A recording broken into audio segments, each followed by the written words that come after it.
Hello দর্শক, আসসালামু আলাইকুম। সবাইকে স্বাগতম জানাচ্ছি আমার আজকের পর্বে। আজকে আমি আপনাদের শুধুমাত্র ময়দার চিনি দিয়ে দারুণ মজার বিস্কুটের রেসিপি শেয়ার করব। এই রেসিপিটি এতটাই মজার যে বাসার ছোট থেকে বড় সবাই অনেক বেশি পছন্দ করবে। তো চলুন রেসিপিটি দেখে নিচ্ছি। এই রেসিপিটি তৈরি করার জন্য প্রথম একটি মিক্সিং বল 3 টেবিল চামচ পরিমাণ ঘি দিয়ে দিচ্ছি। তারপর এর মধ্যে হাফ কাপ পরিমাণ পাউডার সুগার দিয়ে দিচ্ছি। এখানে আমি চিনিটাকে ব্লেন্ড করে গুঁড়া করে নিয়েছি। এখন সবগুলো উপকরণ খুব ভালো করে মিশিয়ে নিতে হবে। খুব ভালো করে মিশিয়ে নিয়েছি। এখন এর মধ্যে দিয়ে দিচ্ছি 2 টেবিল চামচ পরিমাণ কাজু বাদাম কুচি, 1 চা চামচ পরিমাণ সাদা তিল দিয়ে দিচ্ছি। বাদাম এবং তিল ভালো করে মিশিয়ে নিচ্ছি। এখন এর মধ্যে 1 কাপ পরিমাণ ময়দা দিয়ে প্রথমে এর মধ্যে মিশিয়ে নিচ্ছি। তারপর আবারও 1 কাপ পরিমাণ ময়দা মিশিয়ে নেব। অর্থাৎ এখানে আমি 2 কাপ পরিমাণ ময়দা ব্যবহার করেছি। আপনারা চাইলে ময়দার পরিবর্তে আটা ব্যবহার করতে পারবেন।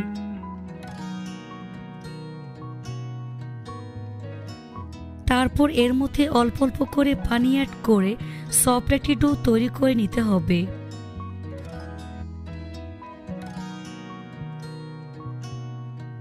এই তো আমার ডো তৈরি হয়ে গিয়েছে। এই ডোটাকে একটু সময় নিয়ে ভালো করে মথে নিতে হবে। এই ডোটাকে বোর্ডের উপর নিয়ে হাত দিয়ে এভাবে চেপে চেপে রুটির মতো শেপ দিয়ে দিচ্ছি। এখন বেলুন দিয়ে বেলে মোটামুটি মোটা একটি রুটি তৈরি করে নিতে হবে। এই রুটিটা একটু মোটা করে বেলতে হবে। তো এইরকম মোটা রুটি বেলে নিয়েছি। এখন একটি কুকি কাটার দিয়ে এভাবে বিস্কুটের শেপ দিয়ে দেব।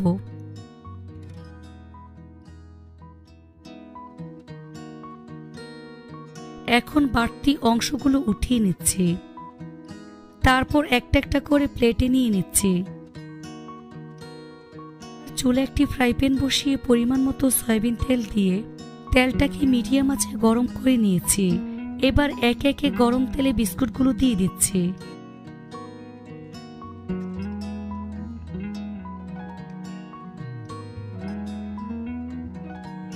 এক পাশ হালকা ভাজা হয়ে আসলে উল্টে দিচ্ছি।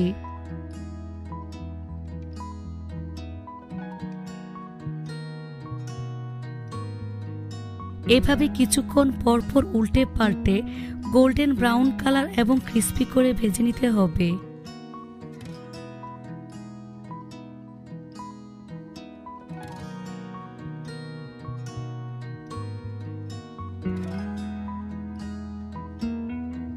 তো আমার বিস্কুটগুলো ভাজা হয়ে গিয়েছে।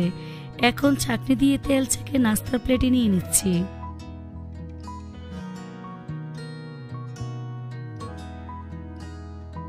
তারপর পরিবেশন করে আপনাদের দেখিয়ে দিচ্ছি। দেখুন আমার নাস্তাগুলো মাশাআল্লাহ দেখতে কতটা সুন্দর ও কতটা লোভনীয় হয়েছে। খেতে কিন্তু অনেক বেশি মজার হয়েছে। এভাবে একবার হলেও তৈরি করে দেখবেন। আশা করছি রেসিপিটি আপনাদের কাছে ভীষণ। আজকে আমি আপনাদের 1 টিম আর হাফ কাপ ময়দা দিয়ে ভীষণ মজার একটি নাস্তা তৈরি করে দেখাবো। তো চলুন রেসিপিটি দেখে নিচ্ছি। এই রেসিপিটি তৈরি করার জন্য প্রথমে একটি মিক্সিং বলে 1টি ডিম নিয়ে নিচ্ছি। তারপর এর মধ্যে 1/4 কাপ পরিমাণ চিনি দিয়ে দিচ্ছি।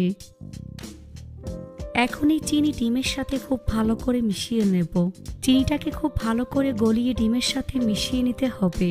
আর ডিমটাকে খুব ভালো করে ফেটিয়ে নিতে হবে। চিনি ভালো করে মিশিয়ে নেওয়ার পর এর মধ্যে দিয়ে দিচ্ছি 2 টেবিল চামচ পরিমাণ সয়াবিন তেল।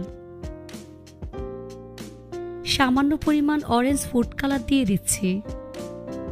এখন এই তেল ও ফুড কালার ডিমের সাথে খুব ভালো করে মিশিয়ে নেব। মিশানো হয়ে গিয়েছে। এখন এর মধ্যে 1 টেবিল চামচ পরিমাণ গুঁড়া দুধ দিয়ে দিচ্ছি। হাফ চা চামচ পরিমাণ বেকিং পাউডার দিয়ে দিচ্ছি। তারপর এর মধ্যে হাফ কাপ পরিমাণ ময়দা অল্প অল্প করে দিয়ে মিশিয়ে নিচ্ছি। ময়দাটা কিন্তু একবারে দেওয়া যাবে না, অল্প অল্প করে দিয়ে মিশিয়ে নিতে হবে।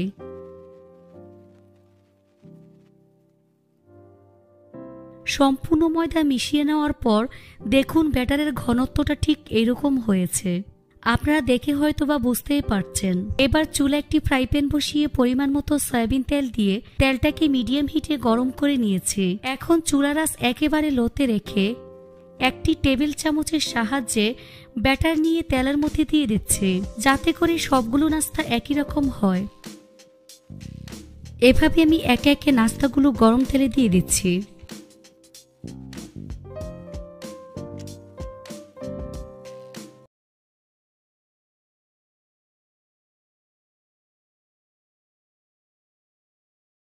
পর যখন নিচের সাইডটা হালকা বাদামি কালার হয়ে যাবে তখন নাস্তাগুলোকে সাবধানে উল্টে দিচ্ছি, কারণ নাস্তাগুলো অনেক বেশি নরম থাকে।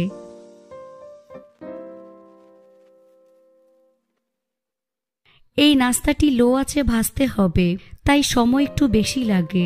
সেজন্য ধৈর্য ধরে নাস্তাগুলোকে উল্টে পাল্টে গোল্ডেন ব্রাউন কালার করে ভেজে নিতে হবে।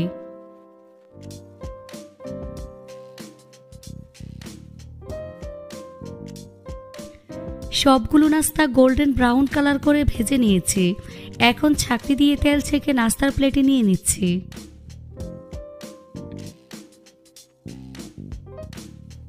এই নাস্তাটিকে আপনারা তেলে ভাজা কেকও বলতে পারেন।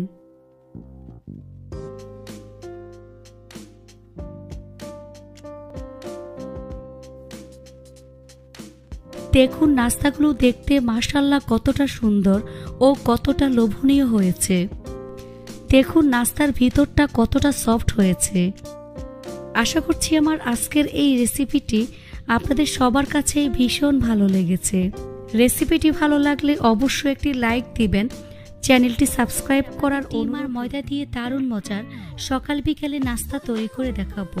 খুবই অল্প সময়ে ঘরে থাকা সামান্য উপকরণ দিয়ে ঝটপট এই নাস্তাটি তৈরি করে নেওয়া যায়। এই নাস্তাটি তৈরি করে 10 থেকে 15 দিন রেখে খেতে পারো। তো চলুন রেসিপিটি দেখে নিচ্ছি। এই রেসিপিটি তৈরি করার জন্য প্রথমে একটি মিক্সিং বলে একটি ডিম ভেঙে নিয়ে নিচ্ছি। ডিমটা অবশ্যই নরমাল তাপমাত্রার হতে হবে। 3 টেবিল চামচ পরিমাণ চিনি দিয়ে দিচ্ছি। এখানে চিনিটা আপনাদের স্বাদ অনুযায়ী বাড়িয়ে কমিয়ে দিবেন। সামান্য পরিমাণ লবণ দিয়ে দিচ্ছি। এবার ডিম আর চিনি খুব ভালো করে মিশিয়ে নিতে হবে। এই কাজটা একটু সময় নিয়ে ধৈর্য ধরে করবেন, আর ডিমটাকে খুব ভালো করে ফোম করে নিতে হবে। এখন এর মধ্যে 1 টেবিল চামচ পরিমাণ সয়াবিন তেল দিয়ে দিচ্ছি। এখন এই তেল আবারও খুব ভালো করে মিশিয়ে নিচ্ছি। তেলটা খুব ভালো করে মিশিয়ে নিতে হবে, যাতে করে সবকিছুর সাথে খুব ভালো করে মিশে যায়। এখন এর মধ্যে 1.5 কাপ পরিমাণ ময়দা একটি চালনি দিয়ে চেলে দিয়ে দিচ্ছি, যাতে করে কোনো প্রকার লাম্পস না থাকে। চেষ্টা করবেন ময়দাটা চেলে দিতে। ময়দা ডিমের মিশ্রণের সাথে খুব ভালো করে মিশিয়ে নেব।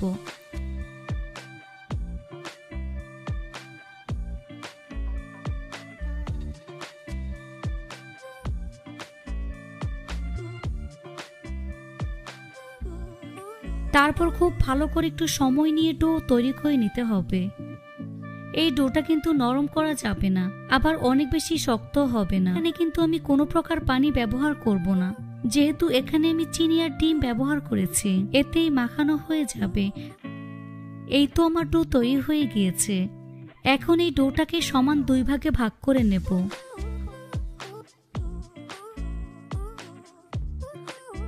এখান থেকে একটি অংশ বড়ির উপর নিয়ে মোটামুটি পুরুত্বের একটি রুটি তৈরি করে নিতে হবে।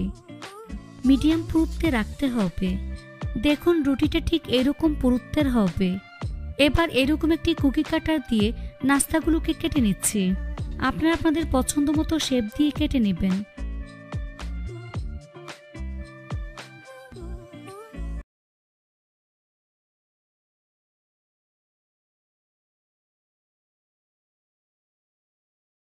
তো সবগুলো নাস্তা আমি কেটে নিয়েছি। এবার বাড়তি অংশগুলো উঠিয়ে নিচ্ছি। এই অংশটা আমি ফেলে দেব না, এগুলো দিয়ে পুনরায় রুটি তৈরি করে কুকি কাটার দিয়ে কেটে রাস্তার শেপ দিয়ে দেব। এভাবে সবগুলো নাস্তা আমি তৈরি করে নিয়েছি। এবার চুলা একটি ফ্রাই প্যান বসিয়ে পরিমাণ মতো সয়াবিন তেল দিয়ে তেলটাকে লো আঁচে গরম করে নিয়েছি। এখন এই গরম তেলে নাস্তাগুলো একে একে দিয়ে দিচ্ছি। চুলার আঁচ লোতে রেখে এই নাস্তাগুলোকে দিয়ে দিচ্ছি। চুলাটা স্লোতে রেখে এই নাস্তাগুলোকে কিছুক্ষণ পরপর উল্টে পাল্টে গোল্ডেন ব্রাউন কালার এবং ক্রিস্পি করে ভেজে নিতে হবে।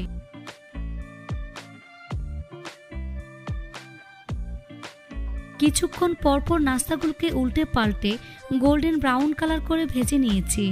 দেখুন খুব সুন্দর কালার চলে এসেছে।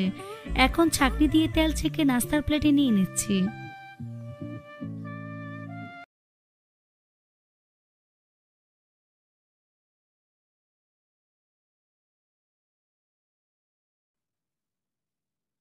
তারপর পরিবেশন করে আপনাদের দেখিয়ে দিচ্ছি। দেখুন আমার নাস্তাগুলো দেখতে মাশাআল্লাহ কতটা সুন্দর এবং কতটা লোভনীয় হয়েছে। যে কেউ খুব সহজে এই নাস্তাটি তৈরি করে নিতে পারবেন। রেসিপিটি ভালো লাগলে অবশ্যই একটি লাইক দিবেন, চ্যানেলটি সাবস্ক্রাইব করার অনুরোধ রইল। আজ এখানে বিদায় নিচ্ছি। সবাই অনেক বেশি ভালো থাকবেন। আল্লাহ হাফেজ। হয়ে গেলাম ময়দা, দুধ আর ডিম দিয়ে ভীষণ মজার একটি নাস্তার রেসিপি নিয়ে। আশা করছি রেসিপিটি আপনাদের সবার কাছেই অনেক ভালো লাগবে। তো চলুন রেসিপিটি দেখে নিচ্ছি।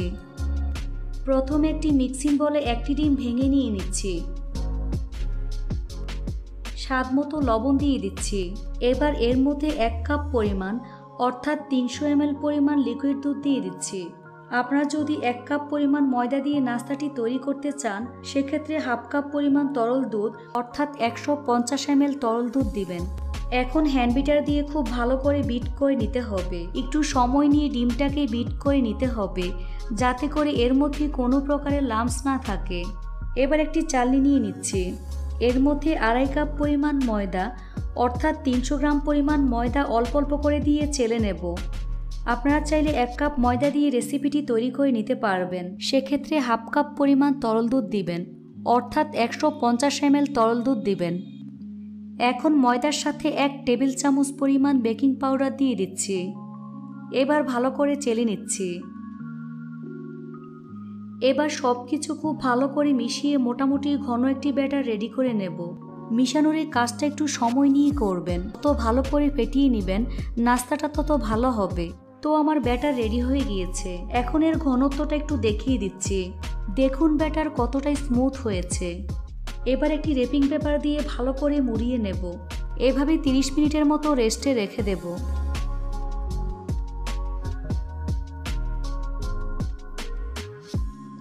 30 মিনিট পর রেপিং পেপার সরিয়ে নিচ্ছি। আবারও সবকিছু ভালো করে মিশিয়ে নিচ্ছি। এর ঘনত্বটা আবারও দেখিয়ে দিচ্ছি। দেখুন এরকম মিডিয়াম ঘনত্বের হবে। এবার চুলে একটি ফ্রাই প্যান বসিয়ে পরিমাণ মতো সয়াবিন তেল দিয়ে মিডিয়াম আঁচে গরম করে নিয়েছি। তেলটা যখন মোটামুটি গরম হয়ে যাবে তখন এর মধ্যে এরকম একটি ছিদ্রযুক্ত ছাঁকনি নিয়ে গোল চামচে 1 চামচ পরিমাণ ব্যাটার দিয়ে দিচ্ছি। চামচ দিয়ে এভাবে একটু হালকা করে চেপে দিচ্ছি। ব্যাটার দেওয়ার পর খুব বেশি নাড়াচাড়া করা যাবে না, তাহলে লম্বা হয়ে শেপটা নষ্ট হয়ে যাবে। চামচ খুব কম নড়বে, এতে করে গোল হয়ে পড়বে।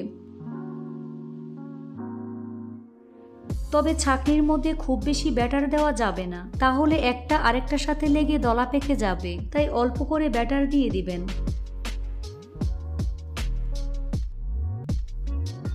এবার এরকম একটি ছাঁকনি দিয়ে নেড়েচেড়ে নিচ্ছি।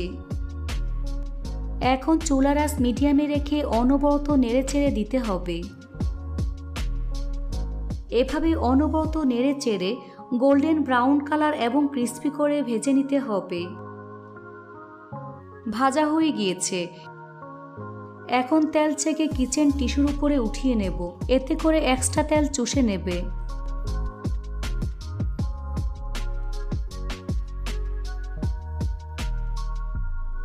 এভাবে আরও একবার ভেজে আপনাদের দেখিয়ে দিচ্ছি।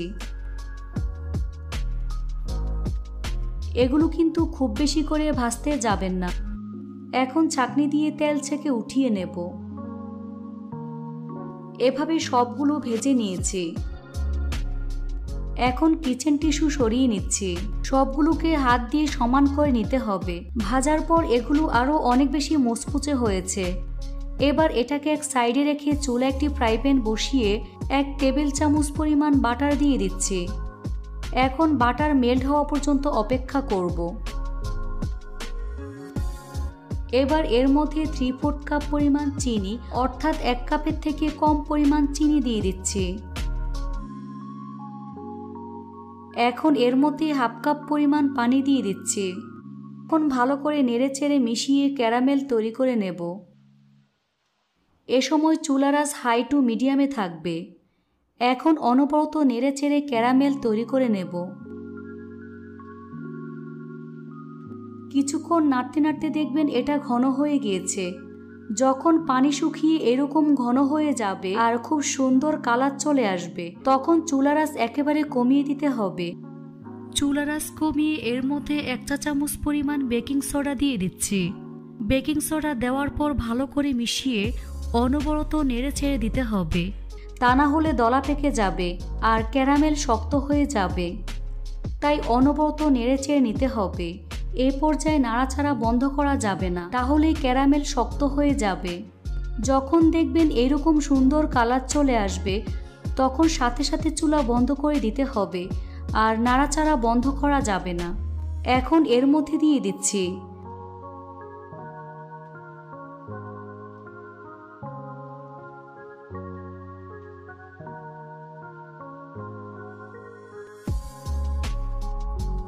কাঁটা চামচ দিয়ে সাথে সাথে ভালো করে মিশিয়ে নেব।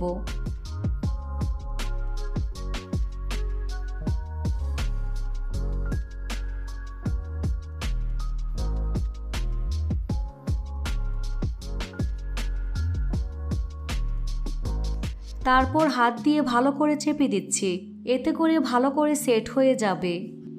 এখন এটাকে 15 থেকে 20 মিনিটের জন্য রেস্টে রেখে দেব। এতে করে ভালো করে ঠান্ডা হয়ে যাবে আর খুব ভালো করে সেট হয়ে যাবে। তারপর কেটে আপনাদের দেখিয়ে দিচ্ছি। আশা করছি রেসিপিটি আপনাদের কাছে অনেক ভালো লেগেছে। ভালো লাগলে অবশ্যই একটি লাইক দিবেন। চ্যানেলটি সাবস্ক্রাইব করার অনুরোধ রইল। আজ এখানেই বিদায় নিচ্ছি। সবাই অনেক বেশি ভালো থাকবেন। আল্লাহ হাফেজ।